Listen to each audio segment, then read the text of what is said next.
हमारे देश में चुनावों की कहानी कुछ ऐसी है कि एक छोटा सा ब्रेक होता है, फिर दूसरा चुनाव आ जाता है। मतलब थोड़े थोड़े समय के बाद कोई ना कोई चुनाव चल ही रहा होता है और इससे ऐसा लगता है कि हम हर वक्त चुनावी मोड में रहते हैं। हमारे देश में शायद ही कोई साल बिना चुनाव के बीतता होगा। इससे देश का बहुत सारा पैसा सिर्फ चुनाव कराने में खर्च हो जाता है, जो कि इस देश के विकास के लिए भी एक बड़ी बाधा है। लेकिन आज एक ऐसी खबर सामने आई जिसे सुनकर लगता है कि पंचायत से लेकर लोकसभा तक साल 2019 में सारे चुनाव एक साथ कराए जाएंगे, यानी कि वन नेशन वन इलेक्शन। ऐसा इसीलिए क्योंकि मोदी कैबिनेट ने वन नेशन वन इलेक्शन के प्रस्ताव को मंजूरी दे दी, इस पर मुहर लगा दी है और इसका बिल शीतकालीन सत्र यानी कि नवंबर दिसंबर में संसद में पेश किया जाएगा। अगर यह बिल कानून बनता है तो हो सकता है कि 2029 में लोकसभा चुनाव के साथ ही सभी राज्यों के विधानसभा चुनाव भी करवाए जाएं।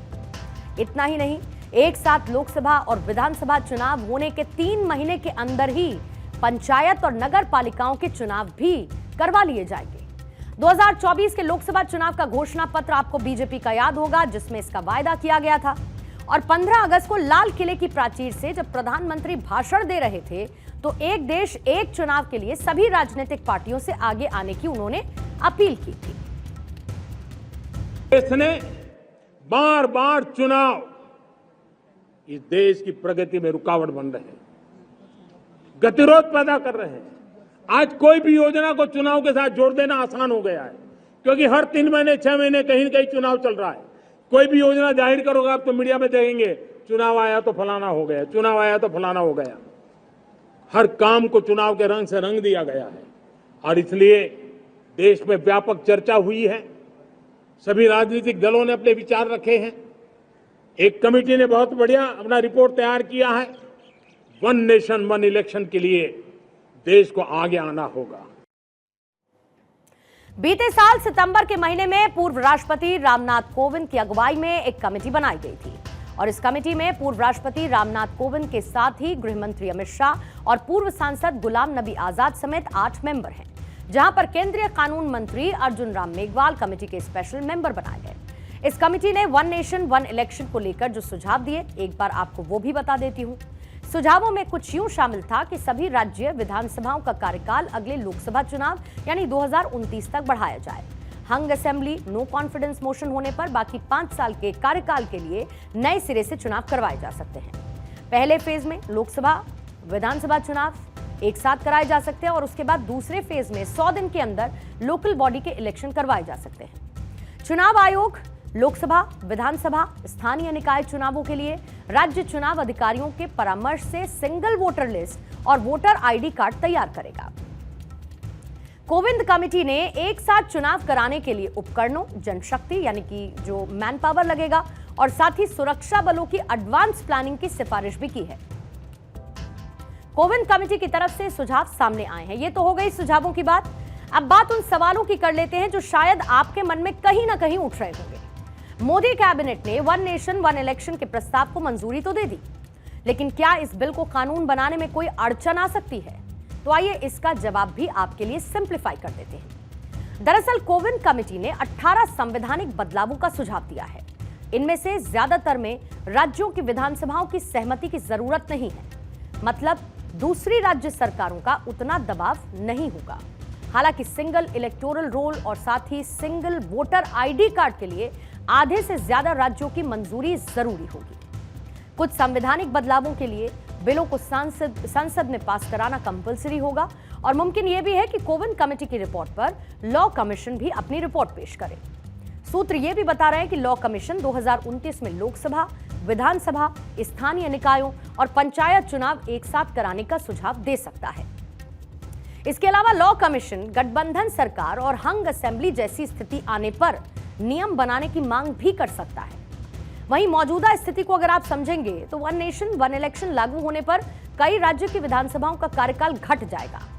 मसलन जिन राज्यों में विधानसभा चुनाव 2023 के आखिर में हुए, उनका कार्यकाल बढ़ाया जा सकता है, यानी कि चुनावी स्केड्यूल पूरी तरीके से बदल सकता है और इसे कॉम्प्लेक्सिटी के कुएं में फंसाए बिना कार्यकाल के हिसाब से अगर आप इसको समझेंगे, मतलब कोई इसमें अड़चन नहीं आए, तो ये आप इस तरीके से इसको समझिए कि साल 2029 में अगर वन नेशन वन इलेक्शन के हिसाब से चुनाव होते हैं तो आंध्र प्रदेश, अरुणाचल प्रदेश, ओडिशा और सिक्किम विधानसभा का कार्यकाल लोकसभा के साथ खत्म हो जाएगा। हरियाणा, महाराष्ट्र का कार्यकाल 6 महीने बाद खत्म होगा, यानी कि इन 2 राज्यों में लगभग 6.5 महीने पहले विधानसभा को भंग करना होगा। जम्मू कश्मीर विधानसभा का कार्यकाल भी करीब 6.5 महीने पहले खत्म हो जाएगा। फिर झारखंड, बिहार और दिल्ली की बात कर लेते हैं विधानसभा की, जिनका कार्यकाल 4 साल का होगा। झारखंड में 8 महीने, दिल्ली में 9 महीने और बिहार में लगभग 16 महीने पहले ही विधानसभा को भंग करना होगा। साल 2026 में पश्चिम बंगाल, तमिलनाडु, असम, केरल और पुडुचेरी में चुनाव होंगे, यानी कि इन राज्यों की विधानसभा का जो कार्यकाल है वो सिर्फ 3 साल का बचेगा, 3 साल का रह जाएगा। साल 2027 में उत्तर प्रदेश, उत्तराखंड, गुजरात, पंजाब, गोवा और मणिपुर में विधानसभा चुनाव होंगे। तो इन राज्यों में विधानसभा का कार्यकाल 2 साल का ही बचेगा। बाकी के जो 10 राज्य हैं, यानी कि हिमाचल प्रदेश, मेघालय, नागालैंड, त्रिपुरा, कर्नाटक, तेलंगाना, मिजोरम, मध्य प्रदेश, छत्तीसगढ़ और साथ ही राजस्थान में विधानसभा का कार्यकाल 1 साल या फिर उससे भी कम का होगा। मतलब सारे देश में एक साथ चुनाव कराने के लिए सभी राज्यों की विधानसभा के कार्यकाल में काट-छांट करनी पड़ेगी।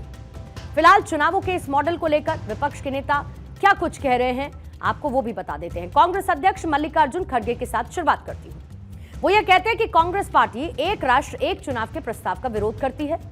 हमारा मानना है कि लोकतंत्र को जीवित रखने के लिए जब भी जरूरत हो चुनाव होने चाहिए। फिर बसपा प्रमुख मायावती, जो कि बीजेपी का समर्थन करते हुए 1 नेशन 1 इलेक्शन का सपोर्ट करती हैं, वो केंद्रीय कैबिनेट से आज दी गई मंजूरी का समर्थन करती हैं, लेकिन कंडीशन लगाई है कि इसका उद्देश्य देश और जनहित में होना चाहिए। अब सपा प्रमुख अखिलेश यादव विरोध कर रहे हैं। एक्स पर एक लंबा चौड़ा पोस्ट करते हैं और लिखते हैं कि केंद्र सरकार से इस व्यवस्था को लेकर तमाम सवाल पूछते हैं वो अपनी इस पोस्ट में। फिर आ जाते हैं AIMIM के प्रमुख यानी कि सांसद असदुद्दीन ओवैसी। वो ये कहते हैं कि आप अपनी सुविधा के आधार पर काम नहीं कर सकते।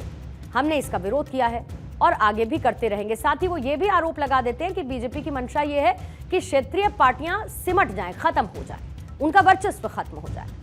अब आरजेडी के जो सांसद है मनोज कुमार झा, वो ये कहते हैं कि इस देश में 1 नेशन 1 इलेक्शन था, मोदी जी कोई नायाब हीरा नहीं लेकर आ रहे हैं, ये उनकी तरफ से कहा गया। अब इन तमाम सवाल जवाब के बीच, आरोपों के बीच, विपक्ष के हमलावर होने के बीच गृह मंत्री अमित शाह ने इसे भारत में ऐतिहासिक चुनाव सुधारों की दिशा में बढ़ाया गया एक अहम कदम बता दिया। प्रधानमंत्री नरेंद्र मोदी ने एक्स पर इसको लेकर क्या लिखा है कि कैबिनेट ने एक साथ चुनाव पर हाई लेवल कमेटी की सिफारिशों को स्वीकार किया है और मैं पूर्व राष्ट्रपति रामनाथ कोविंद को इसके लिए बधाई देता हूं, जिन्होंने इसके लिए काफी लोगों से बात की और हमारे लोकतंत्र को और भी अधिक जीवंत और सहभागी बनाने की दिशा में अहम कदम है ये। अब कैबिनेट से 1 नेशन 1 इलेक्शन के इस प्रस्ताव को मंजूरी मिलने के बाद केंद्रीय मंत्री अश्विनी वैष्णव ने सरकार के इस विजन को लेकर विस्तार से जानकारी दी है। उसका एक पूरा क्रक्स भी आपको समझा देते हैं, पहले उन्हें सुनिएगा। नेशन 1 इलेक्शन में जो हाई लेवल कमेटी की रिकमेंडेशंस थी उसको एक्सेप्ट किया है और एक तरीके से जो आज का यूथ है और आज का जो भारत है, जिसकी एक एस्पिरेशन है कि डेवलपमेंट तेजी से हो, चाहे इंफ्रास्ट्रक्चर का हो, चाहे एजुकेशन का हो, हेल्थ केयर का हो, चाहे एम्प्लॉयमेंट अपॉर्चुनिटीज का हो, चाहे मैन्युफैक्चरिंग का हो, उसमें इलेक्शन के प्रोसेस से बार बार जो बीच में एक तरीके से उन सब को एक स्मूथ तरीके से डेवलपमेंट चलता रहे और इस पॉइंट ऑफ व्यू से बार बार ये रिकमेंडेशन, ये सजेशन देश में जगह जगह से अलग अलग फोरम से आया है।